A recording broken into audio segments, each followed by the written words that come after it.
What's up guys, Alpha Stoutland here. So the Super Smash Bros. Series has been a huge deal in the gaming world for quite some time, and its latest title, Super Smash Bros. Ultimate, is no exception. Characters we never thought would get the chance to duke it out or even meet with each other finally can, and it's truly a sight to behold. But Smash fans have made up many quote-unquote rules over the years to make character speculation and fan demand incredibly legalistic and in turn much less fun. From they're third-party characters and Ridley's too big to they aren't relevant anymore and they're from a dead franchise, these rules have been broken time and again by Masahiro Sakurai because, well, Sakurai does whatever he wants and can with this series. And hopefully in the future, fan rules like Spirits Deconfirm and their indie characters will be cast aside to make way for future additions to the roster. Shantae for Smash, please! However, there is but one rule for Smash characters that Mr. Sakurai himself has reiterated multiple times as fact. A character, to be considered for a role in Smash, must have originated in a video game. Characters who have appeared in video games after originating in an anime, cartoon, comic, or any other sort of media are barred from joining the roster or even stepping foot in the series. Seems simple enough of a rule, right? Well, actually, that rule has been broken in Smash Bros.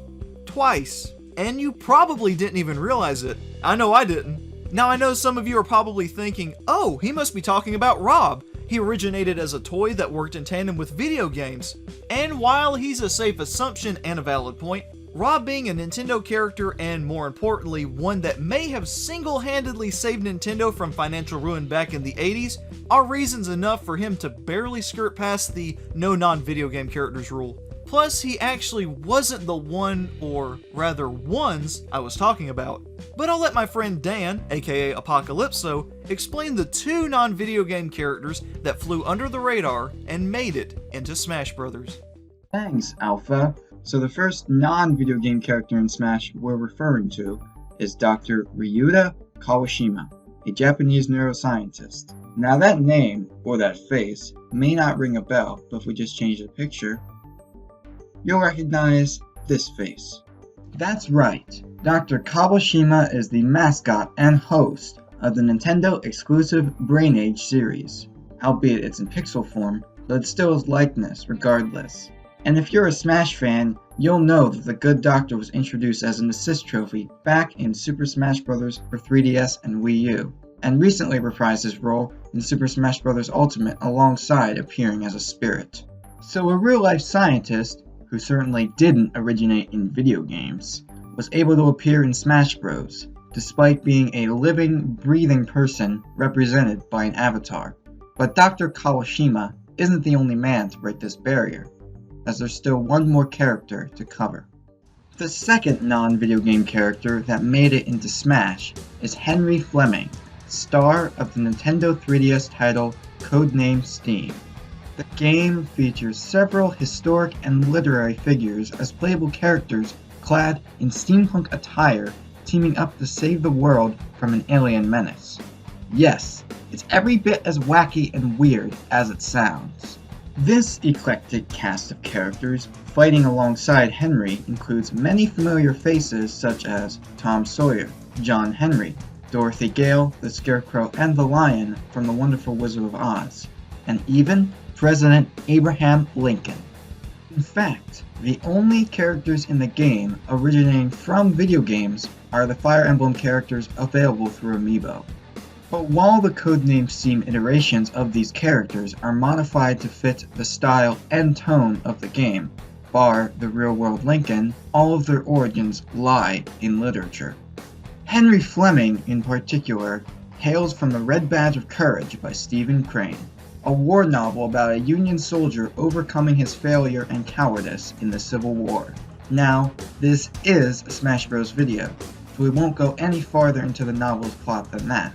But the fact remains that Henry did not originate in video games. Yet, there he is, serving as a support spirit in Super Smash Bros. Ultimate. How did we not see this? Why has no one noticed that the single biggest rule ever in Smash was broken right under our noses twice now?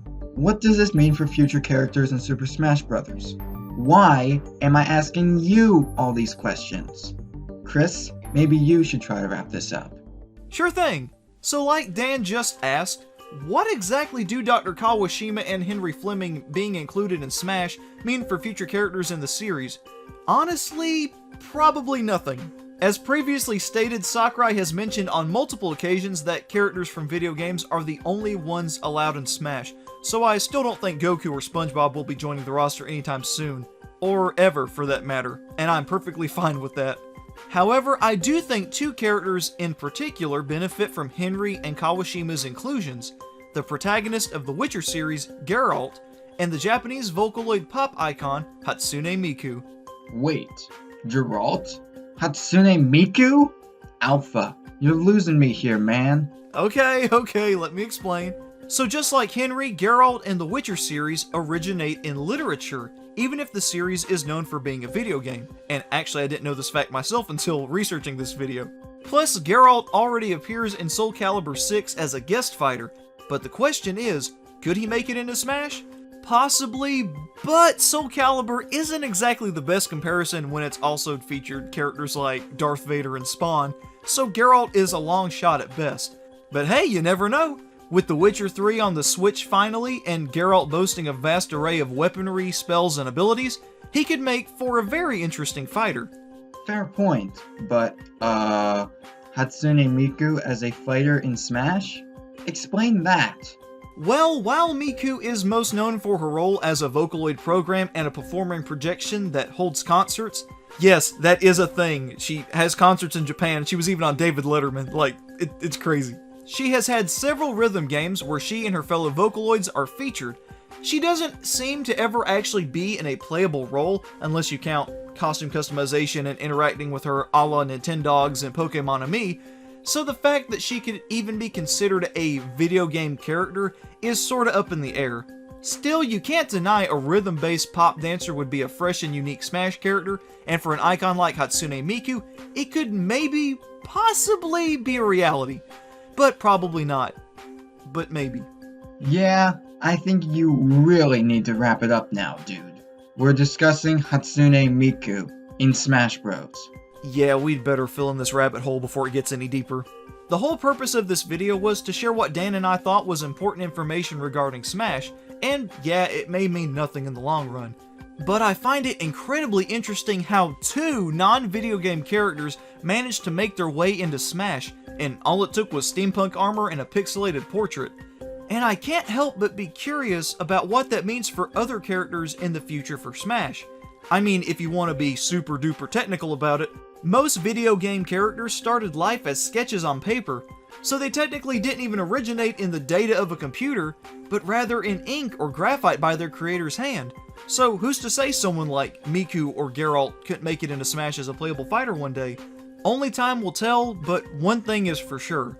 Super Smash Bros. Ultimate is a crossover for the ages, and it's thanks to the hard work of Mr. Sakurai, the whole team at Nintendo, and the plethora of companies that they've collaborated with to make this game a reality. And speaking of collabs, clever segue, I do want to thank my friend and fellow YouTuber Apocalypso for stopping by and helping me with this video. The whole idea for this video came from one of his Twitter posts, so I wanted to give him credit where credit is due and make sure that he got the recognition he deserves. So Dan, where can they find you? Thanks very much, Alpha, and I definitely enjoyed this. If you wish to follow me on Twitter and subscribe to me on YouTube, the links to those will be in the description. I upload occasionally and say silly stuff on Twitter, so you may enjoy my content. But anyway, that's all for me. I'm out! Thanks Dan, and a big thank you to you all for sticking around to the end. I hope you enjoyed the video, and please stay tuned as I have plenty more Smash videos coming down the pipeline, and lots of other stuff as well. So as always, until next time guys, God bless, and thanks for watching.